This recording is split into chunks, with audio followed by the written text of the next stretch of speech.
সম্প্রতি একজন নারীকে টেলিভিশন টকশোতে আমন্ত্রণ জানানো হয়। তিনি মাস্ক পরে টিভি অনুষ্ঠানে অংশ নেবেন জানালে টিভি কর্তৃপক্ষ তার আমন্ত্রণ প্রত্যাহার করে।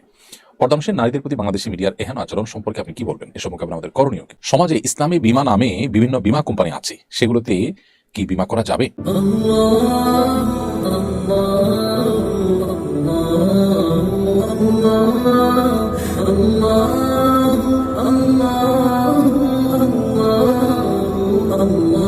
চলুন তাহলে আর বিলম্ব না করি, ইতিমধ্যে যে সমস্ত প্রশ্ন আমাদের কাছে চলে এসেছে সেই সমস্ত প্রশ্নের উত্তর দেওয়ার পালায় আমরা প্রবেশ করি। খাদেমুল মুরসালিন আপনি প্রশ্ন করেছেন, সমাজে ইসলামী বীমা নামে বিভিন্ন বীমা কোম্পানি আছে, সেগুলোতে কি বীমা করা যাবে? বীমার প্রচলিত যে ফরম্যাট আছে আমাদের সমাজে, এটা আসলে জায়েজ হবার কোনো কারণ নেই এবং বিশ্বের প্রায় সব দেশ ওলামায়ে কেরাম এটাকে না জায়েজ বলেছে নানা কারণে। এখানে পারস্পরিক সহযোগিতামূলক ইসলামী শরিয়ার আলোকে বীমার বিভিন্ন ফরম্যাট ওলামায়ে কেরাম প্রস্তাব করেছেন। সেই সমস্ত ফরম্যাটে যদি কোনো বীমা প্রতিষ্ঠান দাঁড়ায় তাহলে সেটি জায়েজ হতে পারে। আমাদের দেশে প্রচলিত যে সমস্ত বীমা কোম্পানি আছে, ইসলামী বীমা নাম দেওয়া হয়, কিন্তু সেগুলো আসলে পরিপূর্ণভাবে ইসলামী শরিয়ার ছাঁচে, আমি যে কয়টাকে জানি অন্তত সেগুলো পরে বলতে পারি যে সেগুলো শরিয়ার ছাঁচে সেগুলো পড়ে না। তো এটি একটা জটিলতার জায়গা। সেক্ষেত্রে আমরা বিকল্প কোনো পথ, যে পথে আমাদের রিস্ক কি পরিস্থিতি বা আপৎকালীন পরিস্থিতিতে আমরা আমাদের সমস্যার সমাধান করতে পারবো, সেরকম পথ আমাদের বেছে নেওয়া দরকার। নিজের একটা সঞ্চয় থাকতে পারে, প্রাতিষ্ঠানিকভাবে বিভিন্ন উদ্যোগ হতে পারে, সেগুলো দিয়ে আমরা কাজ সারতে পারি। সম্প্রতি একজন নারীকে টেলিভিশন টকশোতে আমন্ত্রণ জানানো হয়। তিনি মাস্ক পরে টিভি অনুষ্ঠানে অংশ নেবেন জানালে টিভি কর্তৃপক্ষ তার আমন্ত্রণ প্রত্যাহার করে।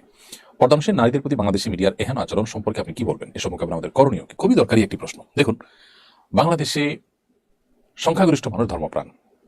এদেশের মেয়েদের বেশিরভাগই দেখবেন তারা শালীন সুন্দর পোশাকে থাকতে অভ্যস্ত, কিন্তু টেলিভিশনে যারা সংবাদ উপস্থাপন করে তাদের বেশিরভাগই দেখবেন মাথায় কাপড় নেই এবং ধীরে ধীরে তারা পশ্চিমা স্টাইলে পোশাক আশাকের দিকে তারা চলে যাচ্ছেন।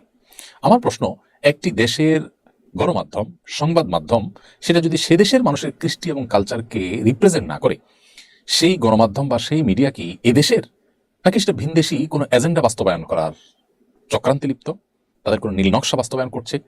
এটি আমাদেরকে, অর্থাৎ জনগণকে বুঝতে হবে, সাধারণ মানুষকে সজাগ করতে হবে যে আসলে মিডিয়া নাম দিয়ে যারা কাজ করছে তাদের সবাইকে আসলে এদেশের মানুষকে ধারণ করে। যদি করে তাহলে সেক্ষেত্রে তারা তো এদেশের মানুষের কৃষ্টি কালচার, তাদের আচার আচরণে প্রকাশ পাওয়ার কথা। এদেশের মেয়েদের উল্লেখযোগ্য অংশ তারা বোরকা পরেন, তারা পর্দা মেনটেন করেন, তারা ফেস ঢেকে চলেন।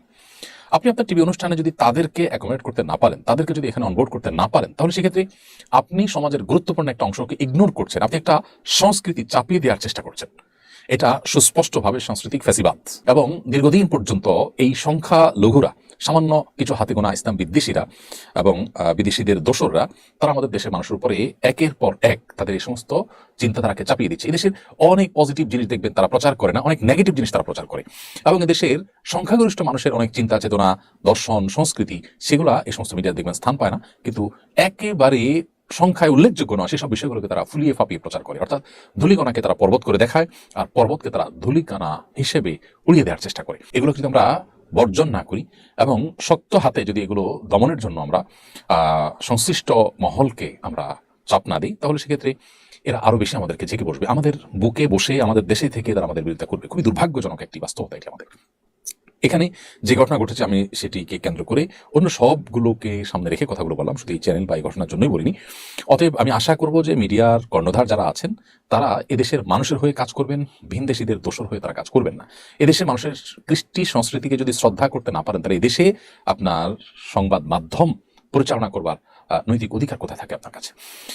আমরা জানি এদেশের মেয়েদের উল্লেখযোগ্য অংশ তারা বোরকা পরে, হিজাব পরে, নেকাব পরে। কয়জন সংবাদ পাঠক পাবেন, পাঠিকা পাবেন আপনি এরকম কোন হিজাব বা বোরকা পরা মেয়ে তিনি কি আসলে ওই জায়গায় কাজ করতে চান না? কেউ যদি করতে চান, তার সমস্ত যোগ্যতা থাকা সত্ত্বেও তার পোশাকের কারণে তাকে কি সে সুযোগ দেওয়া হবে? উত্তর হলো অবশ্যই না। কোনো মেয়ে ইসলামী দৃষ্টিকোণ থেকে এই পেশায় যাওয়া উচিত একটা ভিন্ন আলাপের বিষয়, কিন্তু আমি বলছি যদি কেউ যান তারপরে তাকে যেতে দেওয়া হবে কিনা? উত্তর হলো না। এই নার কারণ কি? এর কারণই হলো যে আপনি ইসলামকে আপনার শত্রুতার জায়গায় রেখে দিয়েছেন, যে ইসলামকে দেশের বেশিরভাগ মানুষ প্রচন্ড ভালোবাসার জায়গায় স্থান দিয়েছে। অতএব এদের ব্যাপারে আমাদের দায়িত্বশীল হতে হবে এবং প্রত্যেককে বলিষ্ঠ ভূমিকা রাখতে হবে যে এদেশে তারা সাংস্কৃতিক ফ্যাসিবাদ নানাভাবে প্রতিষ্ঠা করছে এবং এটা জগতের পাথরের মতো আমাদের বুকের উপরে তারা চেপে আছে।